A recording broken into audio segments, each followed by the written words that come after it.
दो जुड़वा भाइयों की कहानी। Hindi moral story. कभी कभी मूर्ख मर्द जरा जरा सी बात पर औरतों को पीटा करते हैं। एक गांव में ऐसा ही एक किसान था। उसकी औरत से अगर छोटा सा कुछ नुकसान भी हो जाता तो वह उसे मारे बगैर नहीं छोड़ता। एक दिन गाय का बछड़ा दूध पी गया। इस पर किसान इतना गुस्सा हो गया कि औरत को बहुत मारा। बेचारी रोती हुई घर से भाग गई। उसे यह मालूम नहीं था कि मैं कहाँ जा रही हूँ। वह किसी ऐसी जगह भाग जाना चाहती थी जहाँ उसका शौहर उसे फिर न पा सके। चलते चलते वह जंगल में पहुँच गई। पहले तो वह बहुत डरी कि कोई जानवर न उठा ले जाए, मगर फिर सोचा, मुझे क्या डर, जब दुनिया में मेरा कोई अपना नहीं है तो मुझे जी कर क्या करना है। मरकर मुसीबत से तो छूट जाऊंगी। मगर उसे कोई जानवर न मिला और वह रात को एक पेड़ के नीचे सो गई।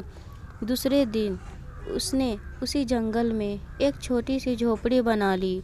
उसमें रहने लगी। लकड़ी और फूस की कोई कमी थी ही नहीं। दिन भर में झोपड़ी तैयार हो गई। अब वह जंगल में लकड़ियाँ बटोरती और उन्हें आसपास के गांव में बेचकर खाने पीने का सामान खरीद लाती। इसी तरह उसके दिन कटने लगे। कुछ दिनों के बाद उस औरत के जुड़वा लड़के को जन्म दिया। बच्चों को पालने पोसने में उसका बहुत सा वक्त निकल जाता और वह मुश्किल से लकड़ियाँ बटोर पाती। उसे अब रात को भी काम करना पड़ता, मगर इतनी मुसीबत झेलने पर भी वह अपने शौहर के घर नहीं जाना चाहती थी। एक दिन वह दोनों बच्चों को लिए सो रही थी। गर्मी की रात थी। उसने हवा के लिए झोपड़ी का दरवाज़ा खुला छोड़ दिया था। अचानक रोने की आवाज़ सुनकर उसकी नींद टूट गई तो देखा कि एक बड़ा भारी भालू उसके एक बच्चे को लेकर जा रहा है। उसके पीछे पीछे दौड़ी, मगर भालू जंगल में न जाने कहाँ घुस गया। बेचारी छाती पीट पीट कर रोने लगी। थोड़ी देर में उसे दूसरे लड़के की याद आई।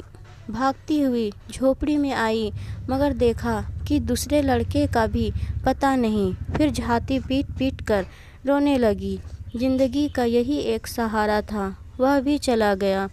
वह दुख की मारी दूसरे ही दिन मर गई। भालू उस बच्चे को ले जाकर अपनी मांद में घुस गया और उसे बच्चों के पास छोड़ दिया। बच्चे को हंसते खेलते देखकर भालू के बच्चे को पता नहीं उस बच्चे पर कैसे तरस आ गया। पशु भी कभी कभी बालकों पर दया करते हैं। यह लड़का भालू के बच्चों के साथ रहने लगा। उन्हीं के साथ खेलता, उन्हीं के साथ खाता और उन्हीं के साथ रहता। धीरे धीरे वह उन्हीं की तरह चलने फिरने लगा। उसकी सारी आदतें जानवरों की जैसी हो गई।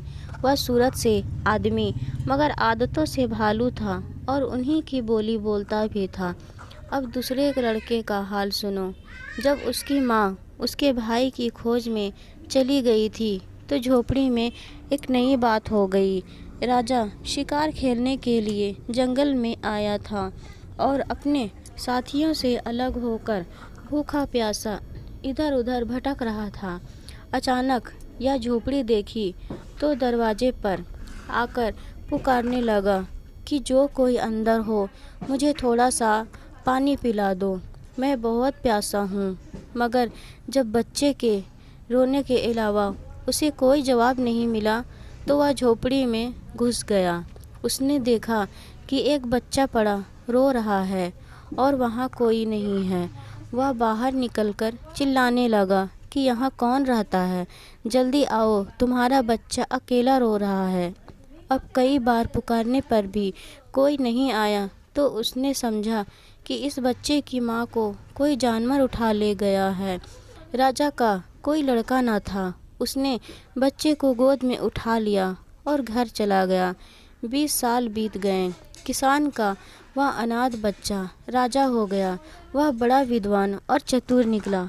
बहादुर भी ऐसा था कि इतनी ही उम्र में उसने अपने बहुत से दुश्मनों को हरा दिया। एक दिन नए राजा साहब शिकार खेलने गए, मगर कुछ ना हाथ लगा। निराश होकर घर की ओर लौटे आ रहे थे। इतने में उन्होंने देखा कि एक अद्भुत जानवर एक बड़े हिरन को कंधे में लादकर भागे जा रहा है। उसकी शक्ल बिल्कुल आदमी की सी थी। सिर, दाढ़ी, मूंछ के बाल इतने बढ़ गए थे कि उसका मुंह करीब करीब बालों से ढक गया था। उसे देखकर राजा ने फौरन घोड़ा रोक लिया और उसे जिंदा पकड़ने की कोशिश करने लगे। वह जानवर हिरन को जमीन पर रखकर राजा की ओर दौड़ा। राजा साहब शिकार खेलने में चतुर थे। उन्होंने तलवार निकाली और दोनों में लड़ाई होने लगी। आखिर वह जानवर जख्मी हो गया। राजा साहब ने उसे अपने घोड़े पर लाद लिया और अपने घर लाए।